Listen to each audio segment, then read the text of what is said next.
Hello everyone, welcome to Open Diplomacy. Today we have a guest. Our today's guest is Stephen Auer, Germany's ambassador to Ethiopia and African Union. We're going to talk about the diplomatic tie between the two countries and other related issues. Stay tuned. Excellency, thank you for joining us. Well, thank you for inviting me to your show. Great. And what does the current Ethio-Germany's relations look like? Well, our relations are unique, are very good. It's very strong and long-lasting relations. We established 9 diplomatic relations in 1905, so over 100 years ago. And since then, our diplomatic relations have been intensifying in all fields: political, economic, cultural fields. So just to give you an example, for cultural fields, we have very active cultural actors here who promote our bilateral cultural relations, such as the Goethe Institute, such as the German Archaeological Institute, which are making excavation in the north of the country. We have the German Academic Exchange Service, which promotes, the exchange of students and of academics. We have the German Embassy School here. So this is in the cultural field.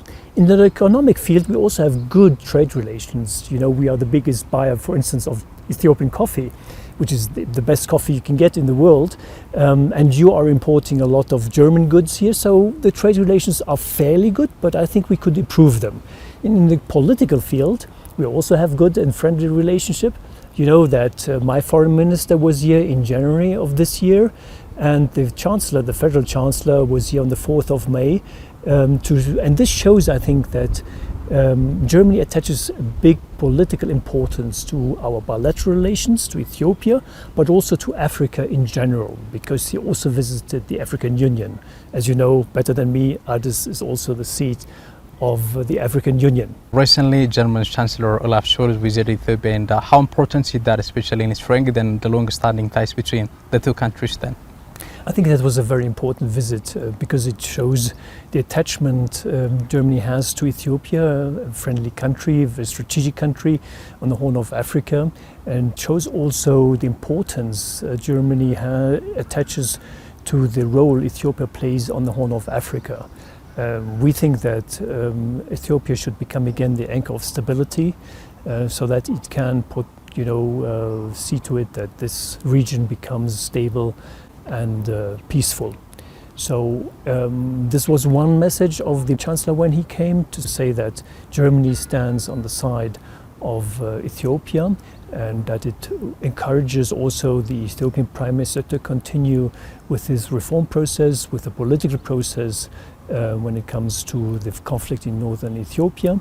And as this political process continues, Germany is very ready to intensify its already good cooperation with Ethiopia.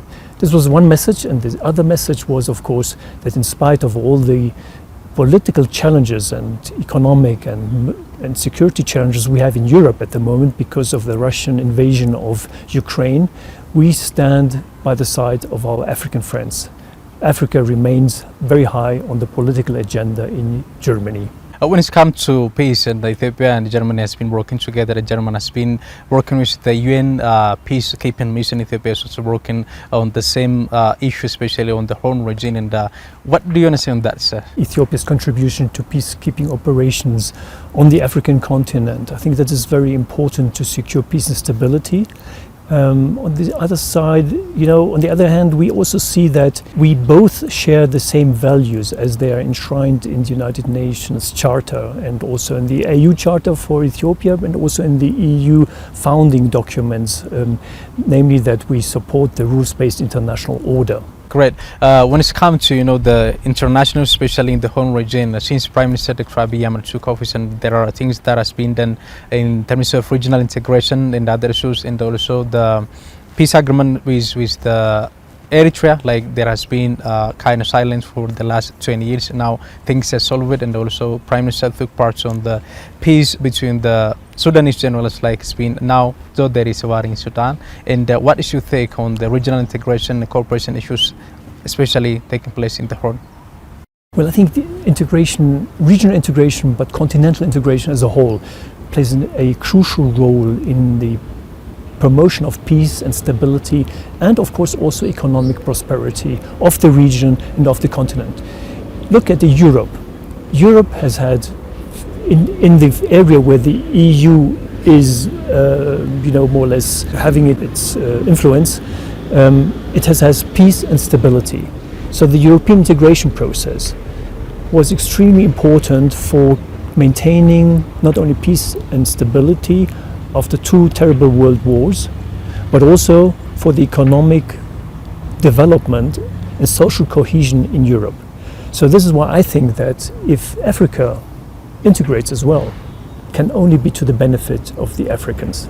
As you know, Excellency, for the last 2 years there was a war in the northern parts of the country, which is solved through dialogue and also negotiation, and the both warring parties reached an agreement in Pretoria, South Africa, and which was applauded by the the international community, including German, and the Foreign Minister of Germany was like he visited Ethiopia after the peace agreement between the both warring parties, and how important is that? And in addition, Ethiopia is about to undertake reconciliation and national dialogue in the country, and how important is that, and how do you find that, sir? Well, I think it is very, very important to have and achieve peace and stability in the country.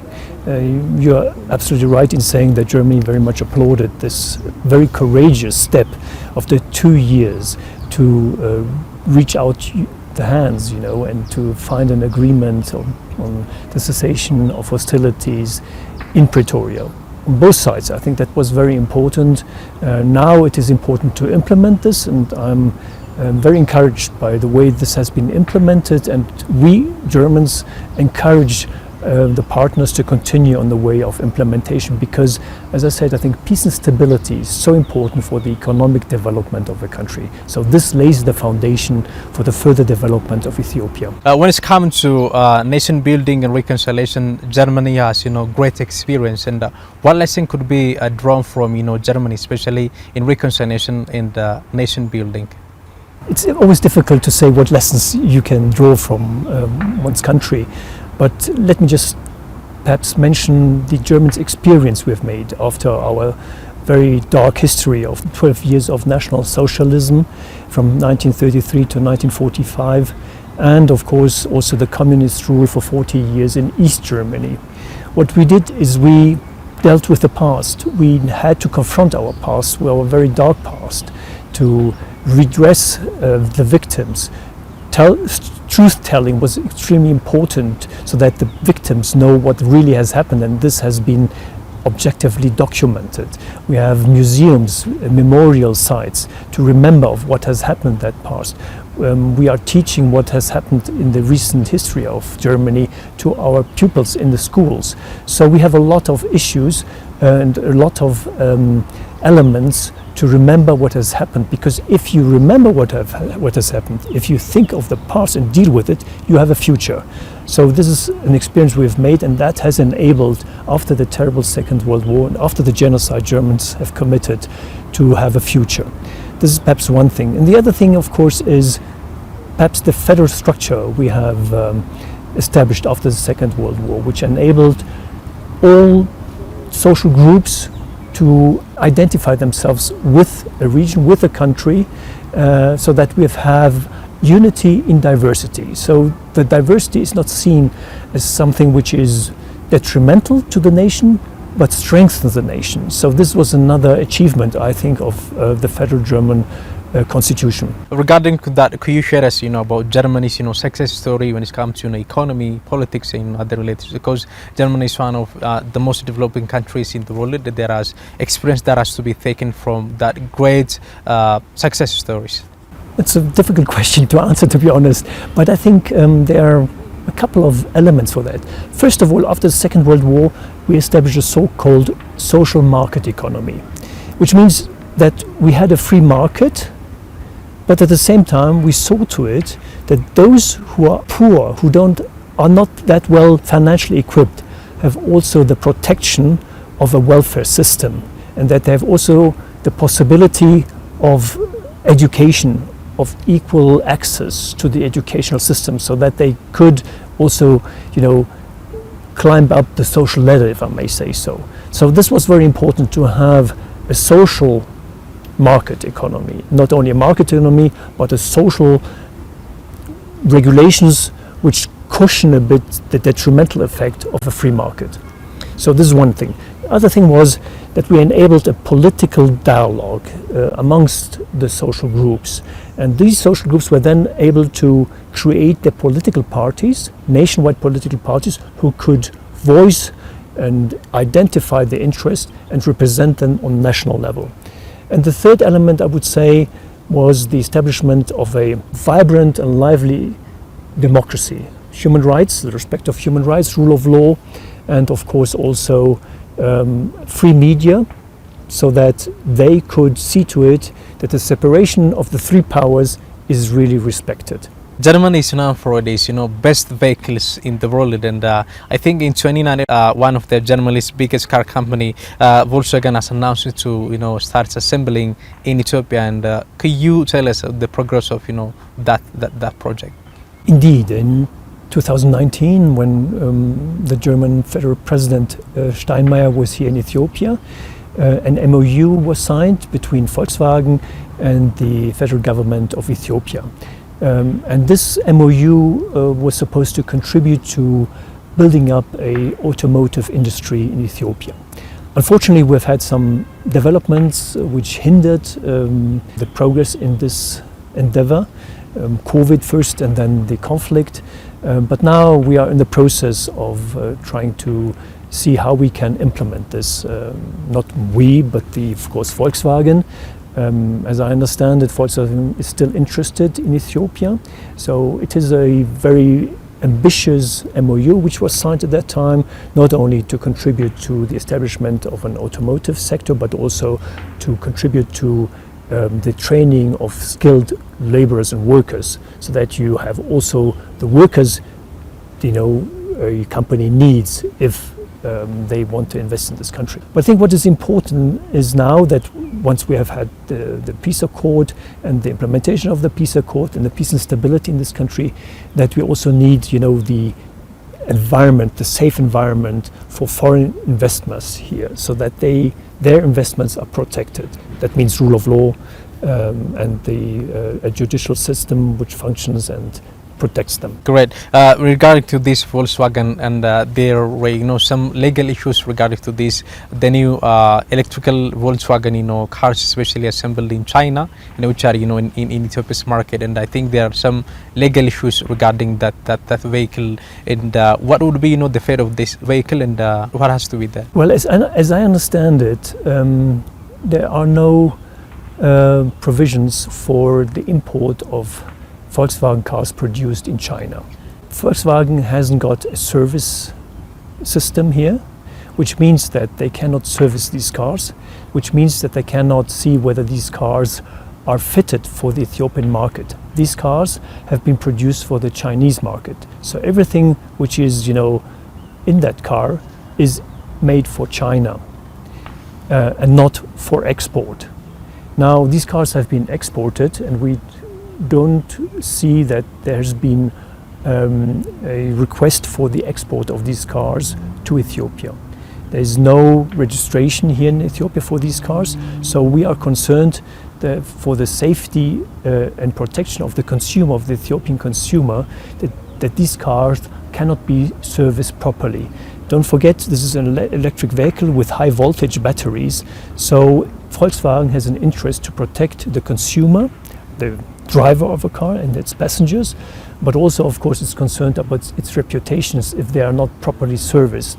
So this is what prompted Volkswagen to ask the ministry to ban the illegal import of these cars. After the peace accord between the federal government and TPLF, now things got to normalcy, and I know Germany has been supporting Ethiopia's development endeavors. And what plans are there, to support Ethiopia's development, especially the reconstruction and the rehabilitation process, especially in the northern parts of the country? Well, you know that we have a big interest in the stability of Ethiopia. We have a big interest that this country becomes strong and the powerhouse, the economic and political powerhouse, not only Horn of Africa, but in Africa as a whole. So we are very happy to see what has been done up to now when it comes to the political process. That is to say, the Pretoria Agreement, the establishment of a mechanism to consult the people of Ethiopia on the transitional justice, to ensure accountability, but also to see what the national dialogue has been doing and has been set up now. So we hope that this national dialogue will come about soon, so that it can address the root causes. We're very happy to contribute to all these three measures. We are thinking of also contributing to the monitoring mechanism in northern Ethiopia when it comes to the implementation of the Pretoria Agreement. We are contributing to this consultation of the transitional justice mechanism, which is taking place now nationwide. And we are also contributing, we will be contributing also to the reconstruction of the country. Let me also mention that during the 2 years of war, we never disengaged. We maintained our engagement in Ethiopia. We refocused our cooperation to more people-centered projects such as PSNP. And at the same time, we more than doubled our humanitarian assistance to this country from 33 million to 82.5 million. So this is just to demonstrate that Germany is really committed to help Ethiopia back on its feet after these disastrous 2 years of conflict. Excellency, thank you. You are making a great point. And what are, the most interesting things that you find in Ethiopia, especially when it comes to the hospitality and other things, since the capital of Finland is the capital of Africa, Ethiopia, as well as the diplomatic center of the world. And what is the most interesting that you find in Ethiopia? Well, there's one thing I wanted to say all the time, and thank you for giving me the opportunity, is that, first of all, I feel very much at home here in Addis. It's a wonderful city. We love being here. And what I particularly like is the welcoming hospitality of Ethiopians when I'm here. It is remarkable that in spite of all the challenges you are facing, you are so welcoming.